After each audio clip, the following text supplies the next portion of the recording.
Juan Soto, he is the biggest ticket free agent for a reason. No doubt about it. 26 years old. You look at his postseason numbers this postseason.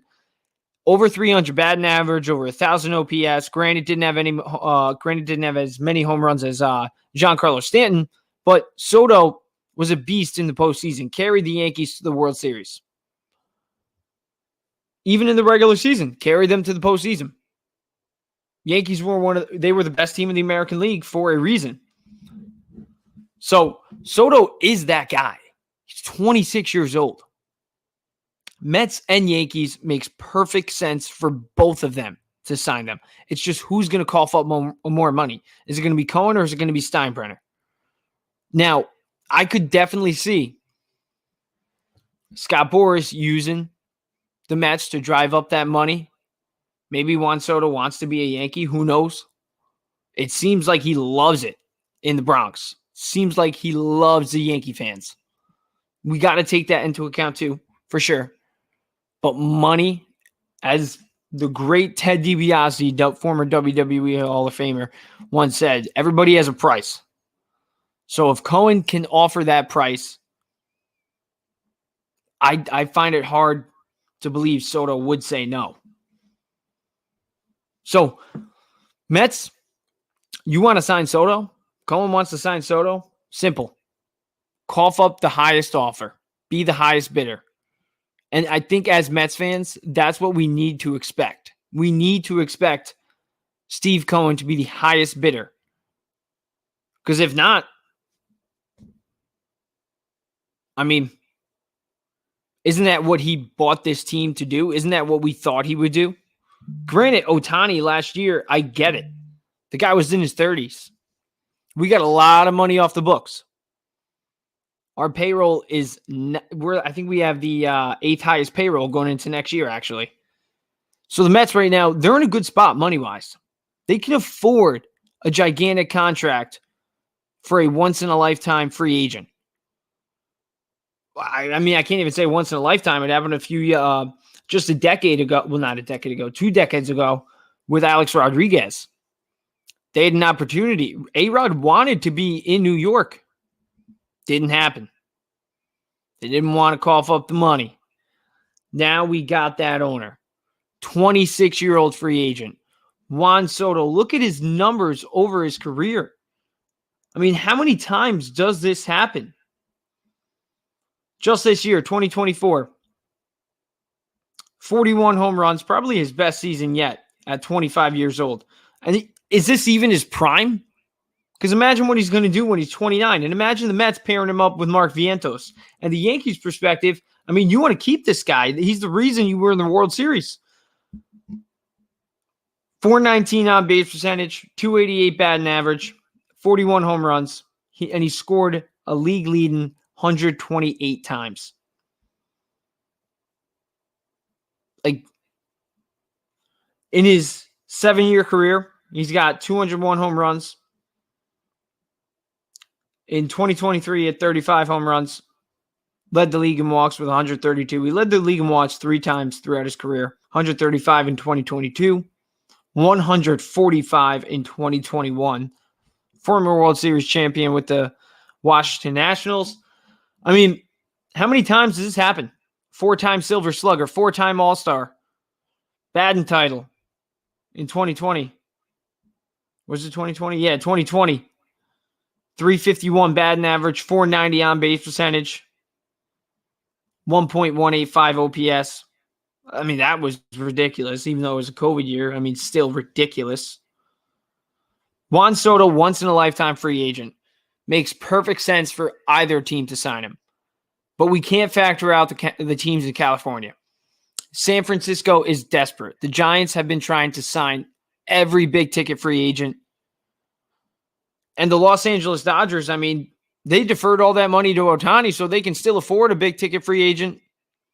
And they need a DH because Ohtani's going to be pitching next year. He's not going to be DHing now. I mean, Soto probably does want to be in right field, but there's still a need for even right field too. If you factor in, you just want to put Soto there, Mookie Betts, find a new spot maybe. He can play short. He can play really. Mookie Betts can play anywhere. I mean, at this point, he's just that good of a ball player. But I think the favorites right now are the Mets and the Yankees. Because the Dodgers, at the end of the day, I don't see them going too much in on a bidding war. They just won a World Series. They have a great team.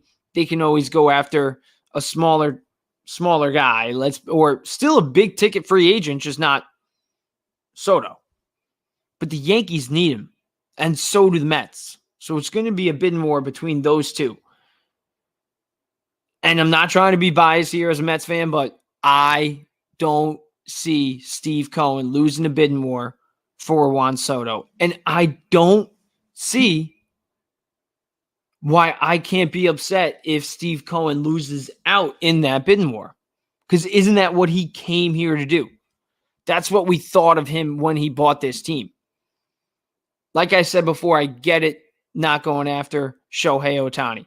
In his 30s. But Soto only going to be 26 next year. Coming off the best season of his career. I mean, look at the Mets' perspective. You sign him. Mark Vientos, only 24 years old, going to be 25 next year. We got him for another 5 years locked up under control. You get Soto on an 8 to 10, 12. Who knows what type of contract he's going to sign. But you get Soto and Vientos. You get Lindor in his prime right now for another 3. Maybe get another 3-5 years out of him DHing in those last 5, 7. But I still think we're going to get another 3 to 4 really good years out of Lindor. But imagine Lindor, Soto, and Vientos, and Nimmo.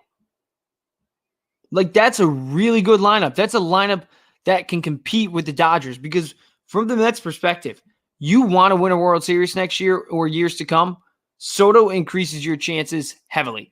You want to be in the postseason regularly, Soto increases your chances heavily.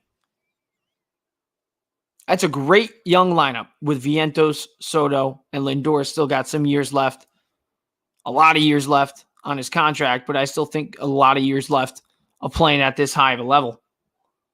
And Brandon Nimmo, I expect him to have a bounce-back year. I mean, he even had a great year power-wise, but we all know Nimmo can do better than what he did this year. So let's talk Mets right now because we'll talk Yankees in a little, but both teams need him for sure. And I think those two will be the favorites. It's just going to be a bidding war between those two, no doubt in my mind. But I hate to say it as a biased guy. Maybe you can call me biased right now, but I do think the Mets are going to end up with Juan Soto. I'll say that right now. That's my prediction. First off-season podcast. Took a little break. It was crazy with all the pods for the playoffs. Work schedule was crazy, but we're back, baby. Probably going to be going live just as much this offseason. And with the football season going on, Jets making me buy back in, and the Giants. I mean, Brian Daboll, we're going to be talking to him too because he's been calling the plays in the Giants offense 32nd in football. And I like Brian Daboll. I think he's a great coach, but something's got to change. Either he's got to take Jones out, and I know they want to tank to get a good draft pick, but at the end of the day, this is sad. This is sad watching that football. But Jets, I mean, outside of 2 good halves in the last 5 weeks, they also got to play better too. So, but Mets, let's talk them. What do they got to do this offseason? They need pitching and they need Juan Soto. So, get Soto and get pitching. Corbin Burns, Scott Boras guy as well, so he's going to be tough to get. But, I mean, if Garrett Cole didn't want to opt for free agency, and Garrett Cole had a better year kind of than Corbin Burns, at least last 2-3 years, I would say Garrett Cole has pitched better. And he had a great postseason. He had a good World Series game outside of that blur. He should have covered first. I don't really fault that on Anthony Rizzo, but Corbin Burns, I don't think he's going to get like a 6-year, 5-year deal. I don't think he's going to get a Carlos Rodon type contract. So if the Mets can get him on a 3 to 4 year deal, he's a David Stearns guy. Stearns drafted him when he was with Milwaukee. So I think the Mets do have a really good shot at signing Corbin Burns. And they can always pivot because Sean Manaea, he's going to be tough to get. Luis Severino, I think he's going to sign that qualifying offer. I mean, that's like over a 60% increase on his salary from last year. I think that's a no-brainer. I mean, and if he has another bounce, like if he has if he's a better year than he did this year, he's going to get the contract he's been wanting. So, Sevy, I think he'll be back in this rotation. I think you can lock up, obviously, Kodai Senga, David Peterson. So we're going to have probably, I'd say, Sevy, Peterson, Senga. I want to add Corbin Burnes into that mix. Add Corbin Burnes into that mix. 5, I mean, Jose Budo, maybe Tyler McGill. I'd give one of those guys a shot. Christian Scott, unfortunately, that I would love to throw him in there, but Tommy John, that's going to be unrealistic. And I'd say maybe DeGrom, trade for him. If you can't find an ace, just trade for DeGrom because the Rangers are apparently trying to cut payroll, and that would be awesome, but that's also unrealistic. I think Corbin Burnes is realistic. I think it's realistic. Blake Snell, I would love Blake Snell. I think Blake Snell's the best pitcher in baseball, but I think he's going to be looking for a monster contract. Now, if the Mets can get Blake Snell on a contract that the Giants got him on, like imagine the Mets had Blake Snell this year. Blake Snell in the last 15 starts had a sub-1.6 ERA. I mean, just 2 years ago, Blake Snell is a beast. Like, I think Blake Snell is one of the most underrated pitchers in baseball. So that's another guy I want to talk about Mets-wise because nobody really talks about Blake Snell. He signed late, started off the season rough, got injured, came back, had a terrific second half. He was probably the best pitcher in the second half. And in my opinion, like I said, just my opinion, as a baseball fan, I think Blake Snell was the best pitcher in baseball the last 2 years. His 2023 numbers were ridiculous. 14-9, won the Cy Young, led the league in ERA, 2.25 ERA, 99 walks, which was the least amount in the which is least in the MLB. Strikeouts, 234. This guy's a power pitcher. Well, not a power pitcher, but he's a strikeout pitcher. He's got wicked stuff. And really, you look at his last 3 years, 22 to 24. Everybody's like, this guy's only good in contract years. Well, his last 3 years, let's see. Oh, won't let me see on the computer.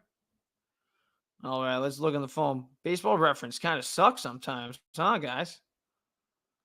I don't recommend it.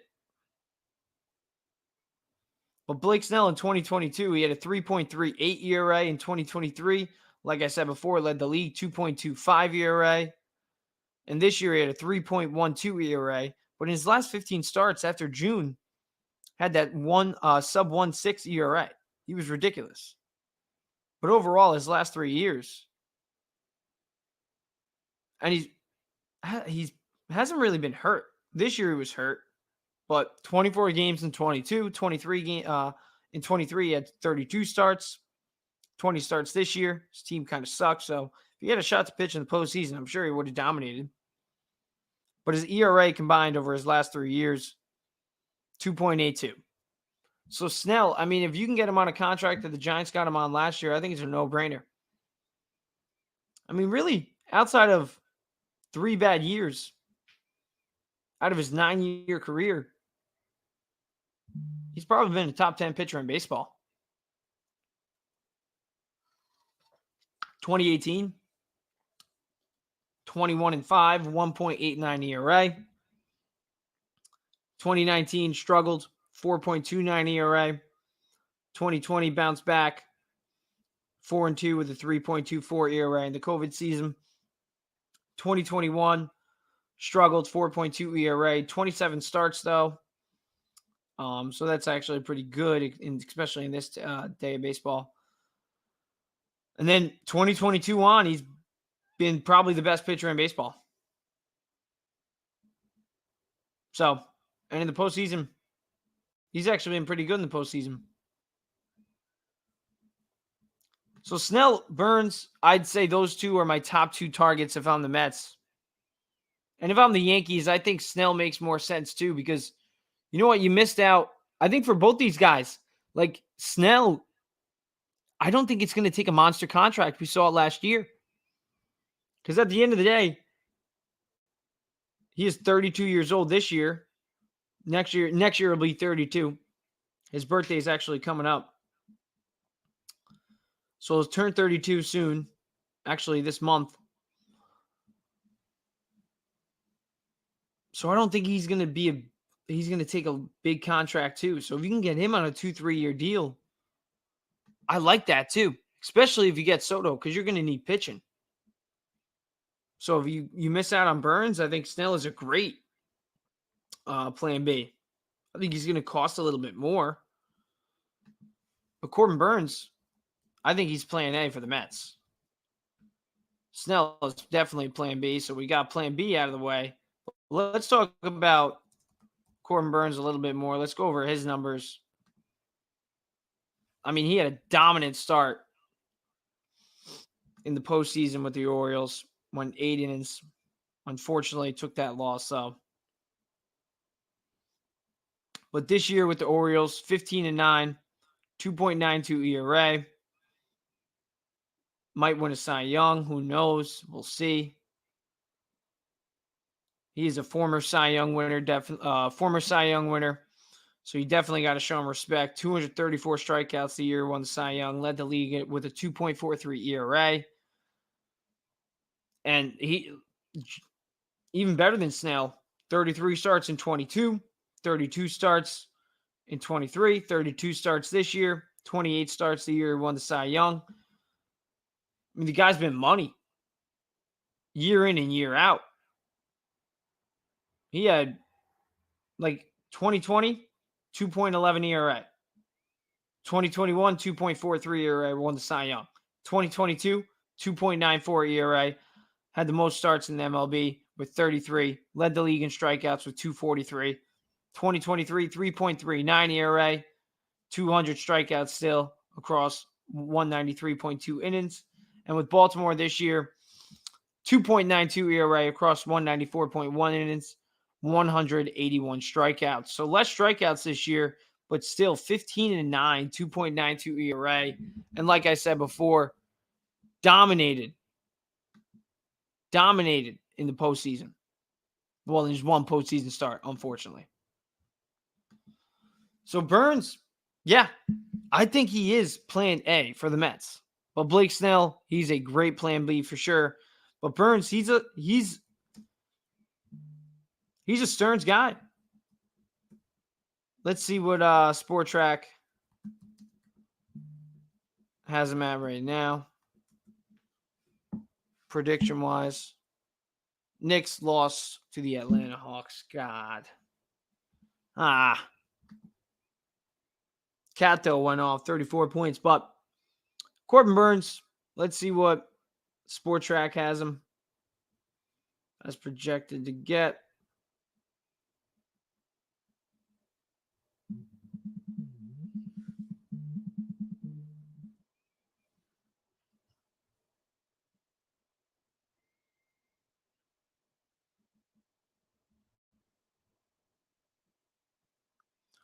Oh, wow.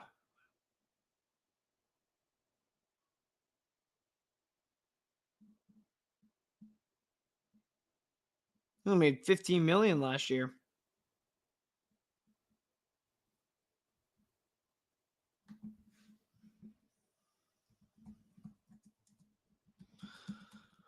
All right, I guess Sport Track doesn't show contract predictions anymore, but like I said, I don't think it's going to take a lot to get him. But according to ESPN, Fangraphs, and 2 from The Athletic, this is from MASNsports.com, all predict Burns to get a 7-year contract that would take him through his age 36 season. Wow. That would take a lot. So if you can get Snell for less years, would you rather Snell less years, a little bit more money? Because either way, you're going to go through 36, 35. Snell's 32. Corbin Burns, on the other hand, a little bit younger. He's not even 30 yet. Potentially in his prime, but his young days are definitely behind him. And He's only 30 years old right now. Just turned 30, actually, on October 22nd. So Burns, probably plan A, but then again, that's a big commitment. 6-7 years, that's a big commitment. We saw it bite Carlos Rodon. I mean, we saw it bite the Yankees with Carlos Rodon, but then again, Corbin Burns has a much better track record. Former Cy Young winner, pitched over 30 starts in 3 consecutive seasons now. Led the league in strikeouts before, led the league in starts a few years ago. Burns is money, so if the Mets can get him, I'm all for it. I don't care if it's 6 years. Screw it.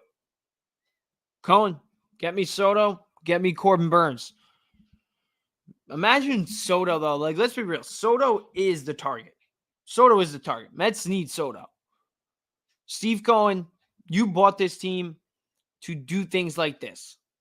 Mets fans think of you as the guy who's going to be all in on Soto to be the highest bidder. Make it happen. Bring Soto to Queens. Pair him up with Lindor. We need another superstar. Clearly. We just saw the Dodgers. They have superstar after superstar after superstar and then star, star, star. I think Vientos is clearly a star, a budding superstar. Lindor's a superstar, probably going to finish second in MVP vote in the National League. And then Soto, I mean, he would become an MVP candidate in the NL. So, give me Soto, give me Vientos, give me Lindor, give me Nimmo. I mean, imagine that lineup. Lindor, probably Lindor, Vientos, Soto. Do you go Nimmo in the 4-hole? Or do you go Lindor, Soto, Vientos, Nimmo? That's what I would probably do. So you can get that swap. You can get that righty-lefty or even lefty-lefty sometimes because Lindor switch. I would go Lindor, Soto, Vientos, Nimmo. I'm just talking hypotheticals now, but that's what the Mets need to do. I'm serious. They do need to sign Soto. And if if we do find out with any report that says Steve Cohen was not the highest bidder, you got to be pissed off. Because everybody has a price. And Soto said it in his post game after they lost the World Series. He's going to take everybody's offer. He's going to take everybody's offer. His ears are open. So the Mets need to do it. But if it doesn't happen, I think the route you got to take is pitching. Get me Corbin Burns. A rotation of Burns, Senga, Peterson, Severino probably going to sign on the qualifying offer, which is going to buy him some wiggle room if Manaea goes elsewhere, which I think is just going to happen. Unfortunately, I'd love to have Manaea back. If the Mets pull that off, that would be a huge plus. I think we got to get ready for losing Manaea and potentially Alonso. But I think if we don't get Soto, I think we do get Alonso. And I think we're going to get Severino back. But if we don't get Burns, I think we'll get Manaea. Maybe get Manaea and Snell on short-term contracts. Why not go all in? That would just be going all in. That would be my dream. But Burns, I think, would be great too because Burns changes the look of this rotation. You got a legit ace, and then you got another ace in Senga. David Peterson. Let's see what he can do over a full season now. He was great, and he was great in the playoffs, which is very intriguing. I think he's got a lot of good years ahead of him now. And then Severino, like I said before, I think he's going to sign that qualifying offer. Over a 60% increase in his salary from last year. So I think it's a no-brainer for him. I think we're going to see that happen soon. And then they got to improve on that bullpen. How do they do it? I don't know. I would sign like maybe 1 or 2 good guys. Let's see who's available. I wouldn't go all in on. I'm not a big fan of signing guys out of the for bullpen arms. I'm more of like a get them at the deadline guy. Get them at the deadline. I mean, I would love to have Stanek back. I think it's not going to take a lot to have Ryan Stanek back. But I think we're going to see Edwin Diaz bounce back. We see when he has a bad year, he bounces back heavy. So I think we're going to get a really good year out of Edwin Diaz. But we still do need relievers. If I had to say, let's get one guy. Let's see. Who would we get?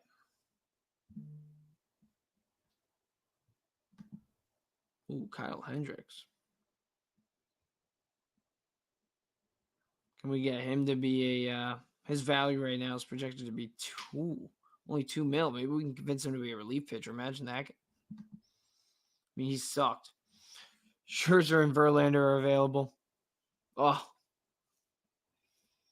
I actually like Verlander, but Kenley Jansen will be available. Ross Stripling, David Robertson, Aroldis Chapman. David Robertson didn't have a bad year, actually. But then again, he's 39. Aroldis Chapman, he's 36 years old. Drew Smiley. Matt Moore, Joe Kelly, Blake Trinan, Paul Sewald. I would love to have Blake Trinan on a short-term deal. He was a beast. Roughed us up. Ryan Stanek. I would go Stanek and maybe you can get Trinan. That's what I do. And then figure it out at the deadline from there. But yeah, I mean, Drew Smith's also going to be a free agent. I don't think it'd take too much to get him. We've seen him have success. So if it doesn't take too much for him and you just want depth, maybe you bring him back because you know he can at least last in New York. But I would like Ryan Stanek. I would like what about Craig Kimbrell? Maybe he has a bounce back year. He had a terrible year, 5.33 ERA. But in 2023 with the Phillies, played a huge role with them, 3.26 ERA.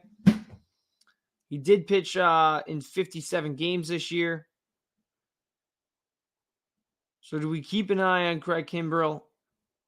Maybe he can be a cheap reliever, the low-risk, high-reward guy. But that's what I would do if I'm the Mets. I would go low-risk, high-reward. And then build that to deadline. You build that bullpen out to deadline. Simple as that. But yeah, Mets, I would love to just get Soto. That's it. Lineup-wise, get Soto. If you don't get Soto, then get me Pete Alonso back. That's the only way I'll be okay losing Pete Alonso if you get me Soto. And I think a lot of Mets fans do think that way too. Let's talk Yankees, though. Yankees, they got an interesting offseason too because they get a lot of free agents as well. I mean, Juan Soto, obviously the biggest one. They need him. Like I said, just like the Mets, Yankees need Juan Soto too. And they also have other free agents too. Gleyber Torres, he's another guy. He's going to be a tough loss if they lose out on him. Him and Soto were actually boys too. But Tim Hill, Clay Holmes, Tommy Canley, Anthony Rizzo, they didn't pick up his option. Alex Verdugo, bye-bye. That didn't really work too well. Lou Trevino. So Yankees got a lot of free agents. But obviously the biggest one is Juan Soto. But Aaron Judge isn't getting any younger. Garrett Cole isn't getting any younger. Stanton, I mean, I think you got to keep that contract. Stanton, in the Yankees, in the final year of his contract, he's only going to be making $5 million. Marlins are going to be paying him the majority of that contract. So you keep Stanton. Because like I said before, they're not getting any younger. They need to capitalize on that. And Soto for the Yankees, I mean, just like the Mets, just like it would get them to the postseason regularly, it would do the same thing for the Yankees. It would keep that up for them. I mean, you traded for Soto for a reason. You got to sign him. You got to make a run for him. And I find it hard to believe that the Yankees won't. So that's why I do think the Mets and the Yankees will both be favorites for Juan Soto. So it's going to be fun to watch. It's going to be a fun offseason to watch. The Yankees got a lot of work to do. They need a first baseman. They need a Juan Soto replacement. They need pitching. They're going to need a bullpen.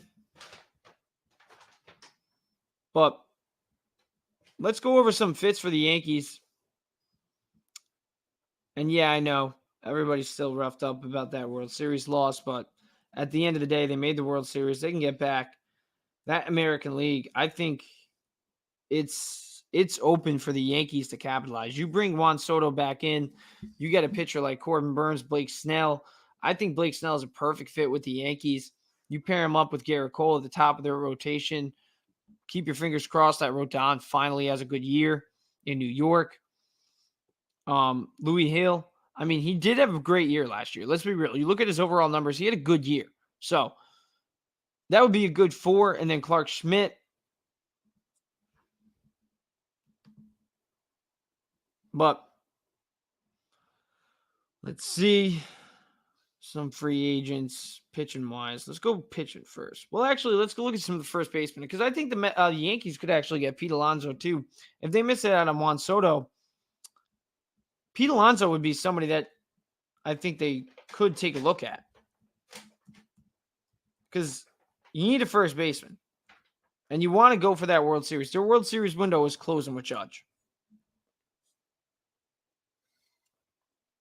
He's about to be 33. How much longer is he going to keep hitting 50-plus home runs a year? Imagine Alonso and Judge in the same lineup. Alonso, say what you want about him. This year, he played in every single game. Every single game. 162 games. Played in every single postseason game for the Mets. Had a great postseason. This year, he had 240. So what? 240. Hit 34 bombs, 88 RBIs, 459 slugging, and that's a down year for him. Most guys, that's a really good year. That's a really good year. He's a 4-time All-Star. In 2023, 118 RBIs, 46 home runs. In 2022, led the league with 131 RBIs, 40 home runs, 271 batting average. In 2021, 37 home runs, 262 batting average. 2020, 817 OPS, 16 home runs, 35 RBIs. I mean, 2020, 53 home runs in 2019, rookie home run record, 120 RBIs. So, every single year besides COVID, guys, he's hit over 34 home runs. Every single year. 5 full seasons, 3 out of 5 of them, over 40 home runs.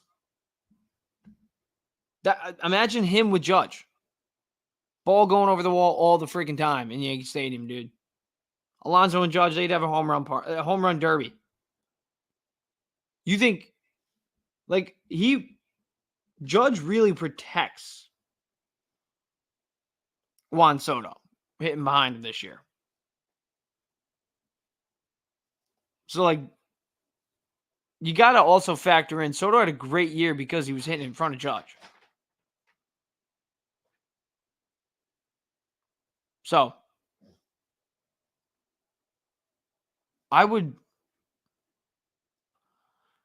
think it's a real possibility because reporters have said it too. I think if they do lose out on Soto, why not get Pete? That would be a good lineup. Pete Alonso, Stanton, Judge, Jazz Chisholm. I mean, Jazz actually had a really good run with the Yankees after he got there. The postseason, he really struggled, but I mean, he played really well. And Volpe, hopefully he can finally start to click. Same thing with Francisco Alvarez. Francisco Alvarez he needs a big year. Volpe and Alvarez, they both need big years next year. Both of them. And Mark Vientos, he proved it. He proved it. It's possible. It's possible. You can do it at a young age. You don't need all these years to develop. Viento's got it. He figured it out. He had a great postseason. Him and Stanton, I'd say, best players in the postseason. Most consistent for sure. So, Volpe and Francisco Alvarez, both those guys need big years next year. But Yankees, I mean, you got to say the same thing. But really, a lot of guys that I want to say the Mets fit with, Yankees fit with.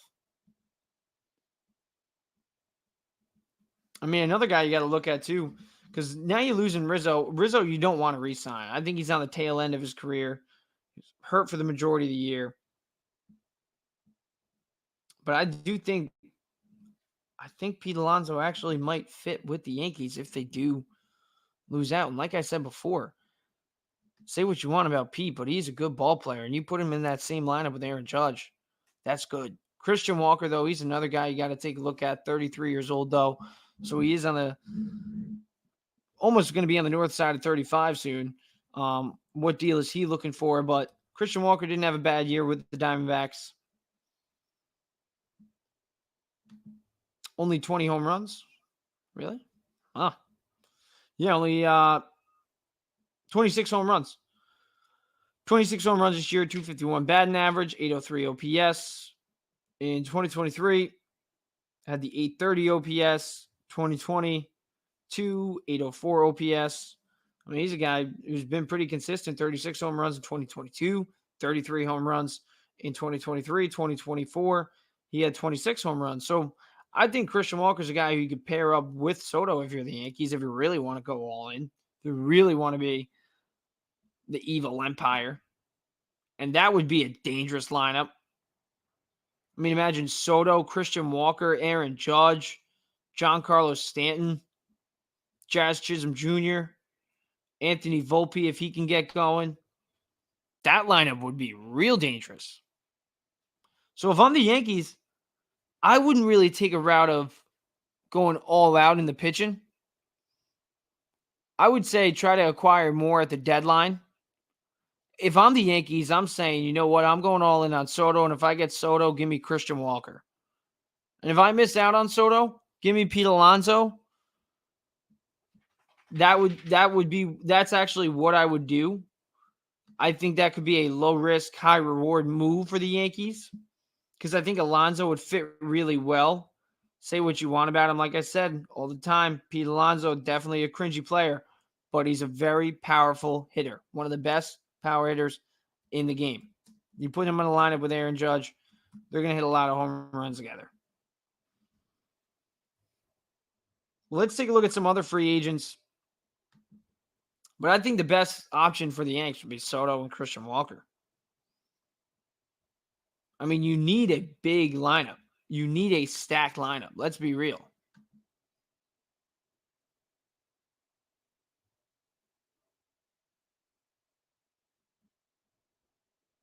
So, Bregman, he's going to be available. He had a really good second half. He actually turned it over and turned it around in the second half, even though his numbers kind of struggled. But if they can get Gleyber Torres back too, imagine Gleyber Torres, Juan Soto, and Christian Walker, that'd be big. That'd be big. Big offseason for the Yankees if they can do all those three things. Justin Turner.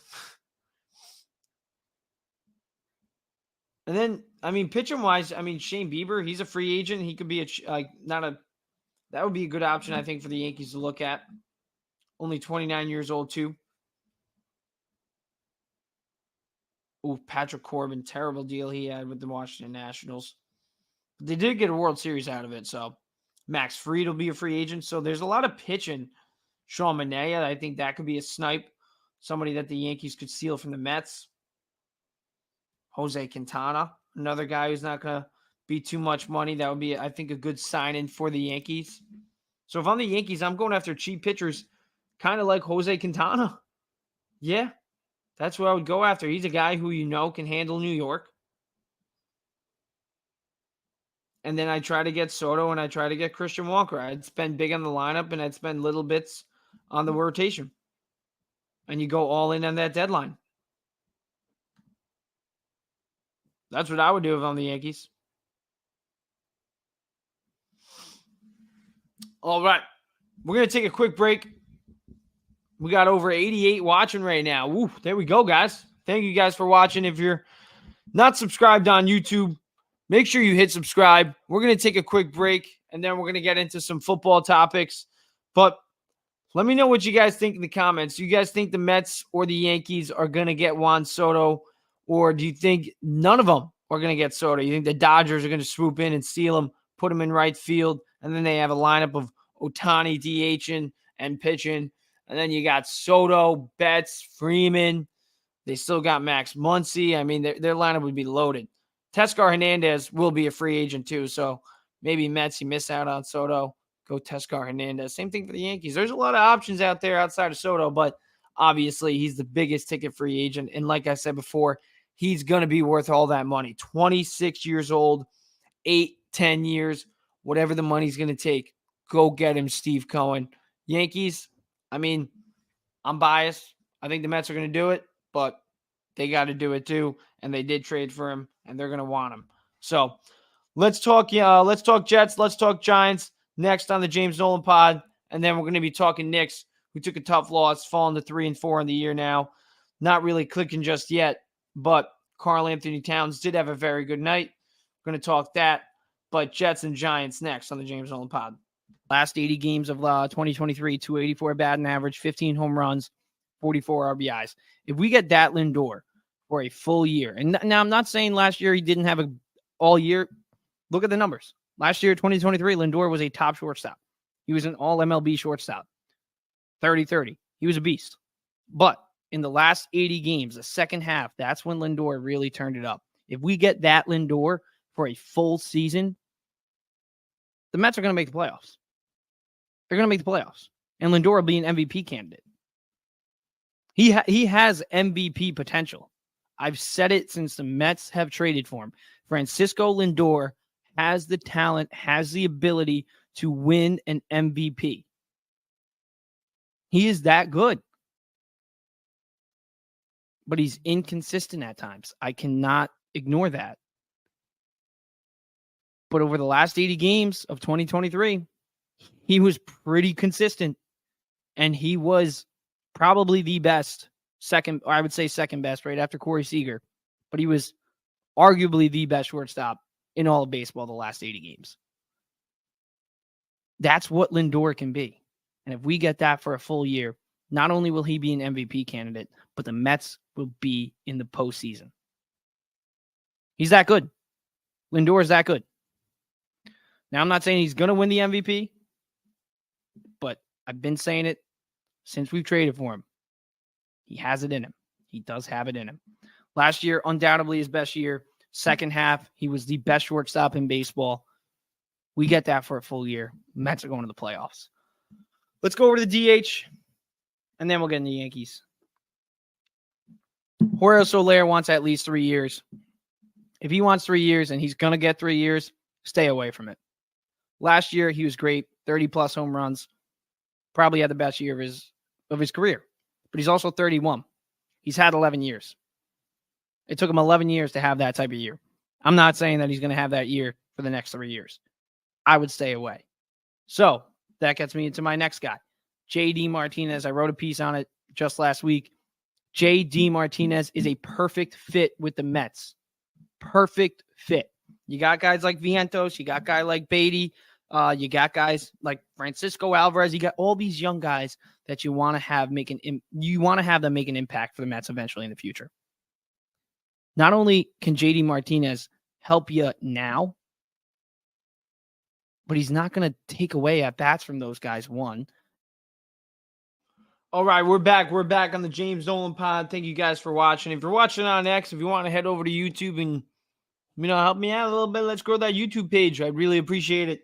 But Giants, let's talk Giants. 2-7 going against the 2-7 Panthers this week, visiting Carolina. Daniel Jones, 8 interceptions, 8 touchdowns, 5 interceptions on the year. Didn't really have a terrible game, but he didn't play great. And when you're getting paid that much money, you have to play great.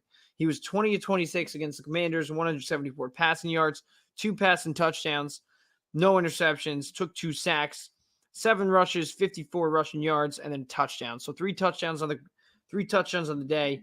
But He didn't make enough plays to win the game. And that's what he's getting paid to do.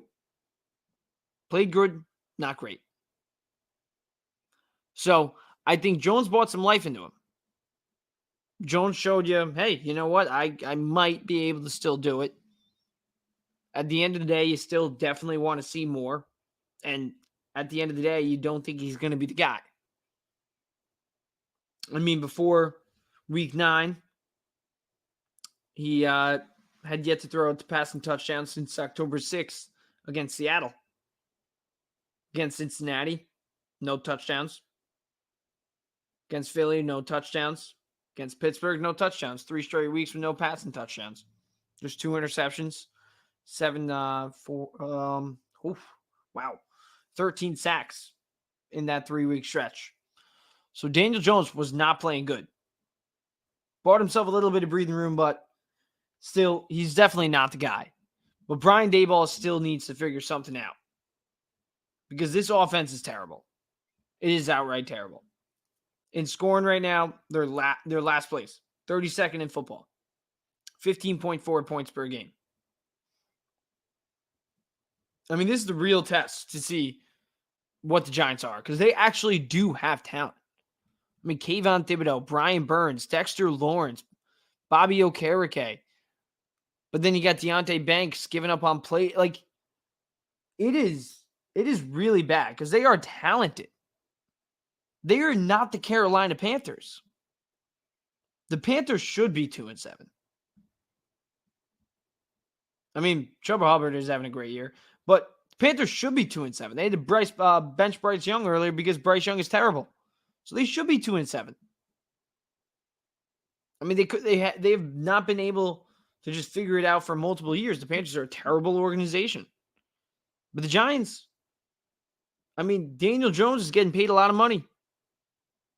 Devin Singletary is supposed to be a good back. Brian Daboll is supposed to be a respectable head coach. You got Malik Neighbors, who's a stud. Your defensive is really good, actually. The defensive line is good. Secondary should be good. Giants got to figure it out. And I think it starts now with the head coach. Because it's the offense that is terrible. 25th in total yards. Passing yards, this is also on Daniel Jones, 191.4 per game. 23rd in the NFL. Rushing, 19th in the NFL. Third down conversions, 22nd in the NFL. And the Giants defense, they prevent third downs 33.3% of the time, which is 9th in the NFL. Middle of the pack in points allowed per game, 15th. Only passing yard, the passing defense is actually pretty good. 9th in the NFL, 191 yards per game allowed. So the Giants defense is actually pretty good. It's the offense. Offense it's the problem. And the guy calling the plays is Brian Daboll. So something needs to change. And Brian Daboll is the head coach. And he's the guy calling the plays. So something's got to change with him. And I don't think Brian Daboll should get fired. But it is really hard to keep defending him. He is really making it hard to keep defending him. So let's find out. The Giants are a -6.5 favorite against the Panthers, as they should be. Like I said, they're a much more talented team. But if they lose this game, you got to hit the panic button on Brian Daboll. You have to. I'm not really looking at any player this game. I know what Daniel Jones is. He's going to start every single game the rest of the way, and the Giants are going to let him go, and they're going to get a new quarterback. But who is Brian Daboll? You want to tank and get a good quarterback? Sure, go for it. But at the end of the day, you can't tank when you're playing a team like the Carolina Panthers. Because you have talent. You have to win a few games. You can't just everybody wants to win. As much as we say as fans tank for a draft pick, the players in the locker room The head coach, they want to win. So with the talent they have, win this game against the Panthers. And if they lose, Brian Daboll, I'm going to be shocked that I'm saying this right now, but if they lose against the Panthers, the 2-7 Panthers, a team that should be 2-7, Brian Daboll should be on the hot seat. Simple as that. Because like I said, I already know what Daniel Jones is. So I don't care what he does. He could throw 4 touchdowns. Cool. It's the Panthers. He could throw 4 interceptions. Cool. He's Daniel Jones. No shock in whatever Daniel Jones does this week. But Brian Daboll,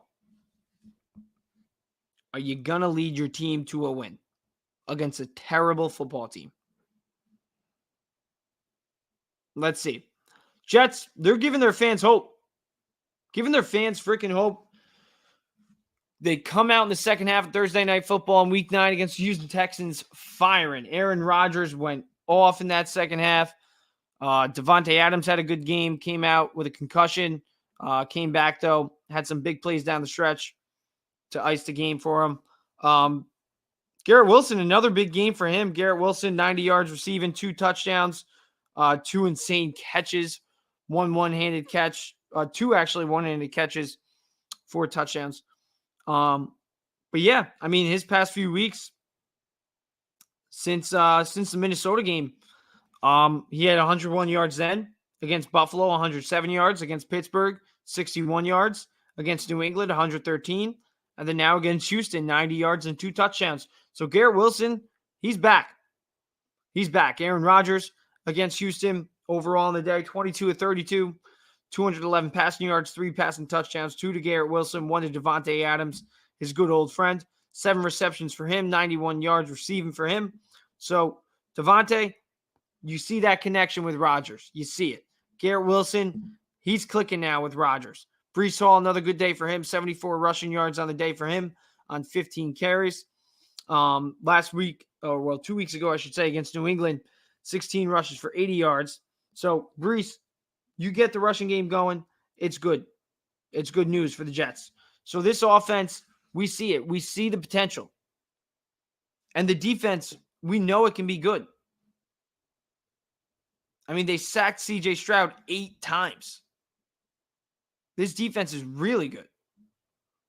It's just the offense that is playing bad. I mean, defense, 6th in yards allowed. Passing yards allowed, 2nd. Russian, not so great, but they haven't really been great even years prior in the Russian defense. 21st in the National Football League. 10th in points allowed, 20.3, but that's partially due because they're on the field a lot.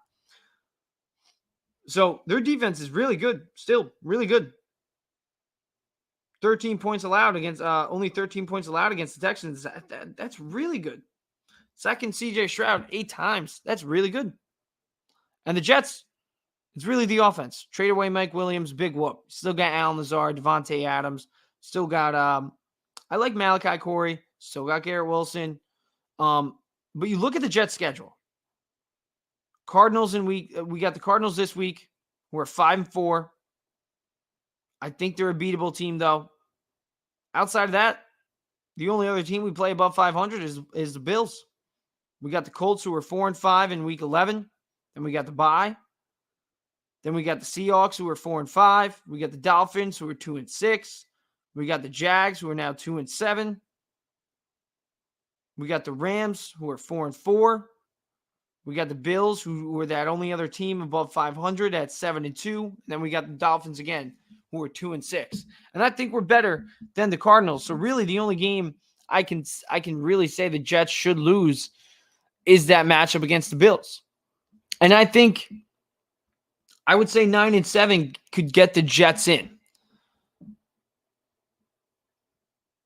And I think they could actually do it. It is the biased Jets fan in me saying it, but I think the Jets can actually pull that freaking thing off. Maybe I'm out of my mind, but with the way their offense looks, with the talent they have, if they play up to speed, the Jets can actually either win out or lose one game the rest of the way and make the postseason. Because Rodgers, he's not the old Rodgers. He's not that 4-time MVP Rodgers, but he's still good. He's still got that touch. And he's got some really good weapons. And if that defense can keep playing the way it has and that offense gets going, the Jets are going to win football games. They're going to win a lot of football games. That's what they were built to do. They still have time to turn it around. It's going to be hard. They don't have a lot of breathing room to fail. But with the roster they have, hope is definitely not a strategy. But talent, that's strategy. And they have talent. Now they got to put that talent together and turn that talent to wins. So let's see what they do. Big matchup against the Cardinals, 5-4 Cardinals. Beat the Cardinals, get to 4-6, maybe 5-6 before you get to the bye. And then from there, get the rest, get healthy, take off. All right. I'm probably going to be going live. Let's see. Probably going to be going Sunday. We got Kev, my brother, getting married. Shout out to Kev. Big wedding this Saturday. Kevin and Maddie. Shout out. Future sister-in-law, Maddie. This podcast for you too. All right. I'm James Nolan. I'm signing off the James Nolan Podcast. Thank you for watching. Make sure you go to YouTube, like, and subscribe. And if you want to listen to the audio version ever on playback, make sure you go over to Spotify. I'll leave the link in the description. Thank you guys, whether you're watching on X, YouTube, Facebook. Deuces.